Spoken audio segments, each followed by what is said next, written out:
بات ہے. صبر کرے تو بے حساب اجر دیتا ہے. انما یوفی الصابرون اجرہم بغیر حساب. اگر اس نے ہمارے لیے کچھ لکھا ہے تو اس کو مٹا بھی سکتا ہے, تو تقدیر بھی بدل دے گا, سب ٹھیک ہو جائے گا. لیکن شیطان یہ یقین نہیں آنے دیتا. یہ یقین واپس لانے کی ضرورت ہے. معلوم ہم کو ہوتا ہے اللہ دعا سنتا ہے, لیکن یقین سے ہم نہیں سوچتے. ایک اور حدیث میں آتا ہے من فتح لہ فی الدعاء منکم فتحت لہ ابواب الجنہ. تم میں سے جس شخص کے لیے دعا کا دروازہ کھولا گیا, یعنی جس کو دعا کی توفیق ہو گئی, اس کے لیے گویا جنت کے دروازے کھول دیے گئے. اور جو بھی اللہ سے مانگا جاتا ہے اللہ کے نزدیک ان میں سب سے زیادہ پسندیدہ چیز عافیت, کہ انسان اپنے لیے عافیت مانگتا رہے, کیونکہ بعض اوقات آزمائش انسان کے دین کے لیے اور خطرناک ہو جاتی ہے. ایک اور حدیث میں آتا ہے کہ ان الدعاء ينفع مما نزل ومما لم ينزل فعليكم عباد اللہ بالدعاء. دعا ان مصیبتوں میں بھی فائدہ دیتی ہے جو اتر چکی, اور ان میں بھی جو ابھی اتری نہیں واپس چلی جاتی ہیں. مشکل آ رہی ہوتی ہے اور ادھر سے دعا جاری ہوتی ہے, وہ دونوں آپس میں جھگڑتے ہیں, تو دعا اگر پاورفل ہو وہ واپس چلی جاتی. اس لیے اے اللہ کے بندو دعا کرتے رہا کرو, سب کچھ ہو بھی, خاص اطمینان ہو تو بھی, لیکن دعا میں سب سے زیادہ چیز جو اہم ہے وہ اخلاص ہے, خالصتاً اللہ کے لیے. وَادْعُوهُ مُخْلِصِينَ لَهُ الدِّينَ, اسے پکارو دین کو اسی کے لیے خالص کرتے ہوئے. یعنی اگر چاہتے ہو کہ عبادت قبول ہو, دعا قبول ہو, تو ریاکاری سے پاک ہو, اور جو کچھ بھی کرو اسی کی رضا کے لیے کرو. اور جب انسان خالص ہو کے اس کو پکارتا ہے اور قریب سے پکارتا ہے اور پورے شعور کے ساتھ پکارتا ہے تو سنی جاتی. لیکن اللہ تعالیٰ غافل دل کی دعا نہیں سنتا, کہ ہمارا دھیان کہیں ہو اور ہم زبان سے کچھ الفاظ بس ادا کر رہے ہیں. بعض اوقات ہم قرآنی یا مسنون دعائیں پڑھتے ہیں تو ان کو بس ایک تلاوت کی طرح پڑھ لیتے ہیں, ایک راگ کی طرح پڑھ لیتے ہیں, لیکن اس کے اندر روح نہیں ہوتی. تو یہ بہت اہم چیز ہے کہ انسان اللہ سے قریب ہو کے مانگے, خالص ہو کے مانگے, قبولیت کے یقین کے ساتھ مانگے. اور یہ نہیں کہنا چاہیے کہ اللہ اگر تو چاہے تو قبول کر لے, نہیں چاہے تو نہ کرے, چاہے تو یہ دے دے چاہے تو وہ دے دے. نہیں, اللہ تعالیٰ ہمیں چوائس دیتا ہے, کیا پسند ہے تم کو, جو پسند ہے وہ مانگو, کیونکہ اللہ کے کسی چیز کی کمی نہیں. تو بہترین سے بہترین مانگو, وہ دے گا.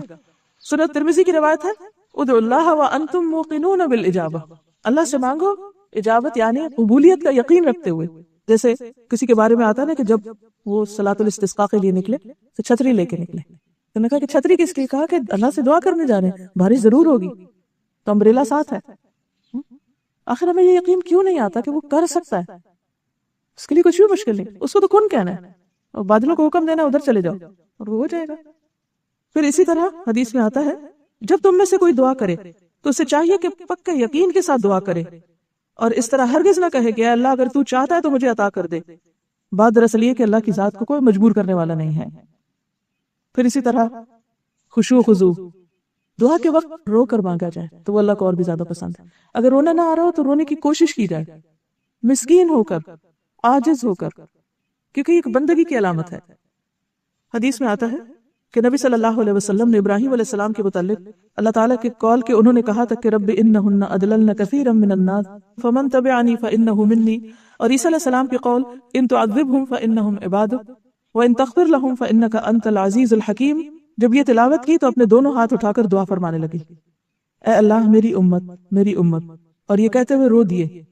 ابراہیم علیہ السلام نے کیا کہا تھا کہ جو میری پیروی کرے وہ مجھ سے ہے, اور عیسیٰ علیہ السلام نے کہا کہ اگر تو ان کو عذاب دے تو تیرے بندے ہیں, معاف کر دے تو تیرے بندے ہیں.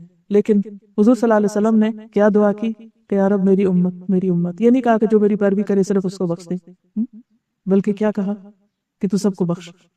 تو اللہ تعالیٰ نے حالانکہ وہ سب کچھ جانتا ہے, جبریل علیہ السلام سے کہا کہ محمد صلی اللہ علیہ وسلم کے پاس جائیے اور ان سے رونے کا سبب دریافت کیجیے. حالانکہ اللہ تعالیٰ کو خود پتا کہ نبی صلی اللہ علیہ وسلم کیوں روئے ہیں, لیکن پھر فرشتے کو بھیجا کہ پوچھو. جبریل حاضر ہوئے تو آپ نے انہیں رونے کا سبب بتایا, حالانکہ اللہ تعالیٰ کو سب پتا ہے. تو اللہ تعالیٰ نے جبریل علیہ السلام سے کہا کہ آپ جائیے اور انہیں ہماری طرف سے بشارت دیجیے کہ ہم آپ کی امت کے بارے میں آپ کو راضی کر دیں گے, پریشان نہیں کریں گے.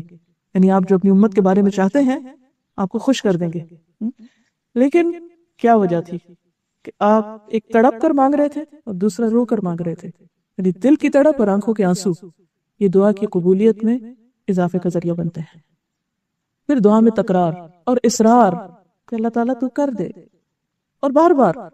یعنی کہ اچھا میں نے وہ صبح مانگ لی تھی, نہیں, پھر مانگیے پھر مانگیے پھر مانگیے. بندے تنگ ہوتے ہیں, اللہ نہیں تنگ ہوتا. بندوں سے اگر آپ اپنی سگی ماں سے بھی ایک سے دوسری دفعہ کچھ پوچھ نہیں جائے نا, چھوٹے چھوٹے معصوم بچے, وہ اگر پوچھ گئے یہ کیا ہے یہ کیا ہے واٹ از دس, تو کہ چپ کر کے بیٹھو, کیا ہر وقت پوچھتے ہو.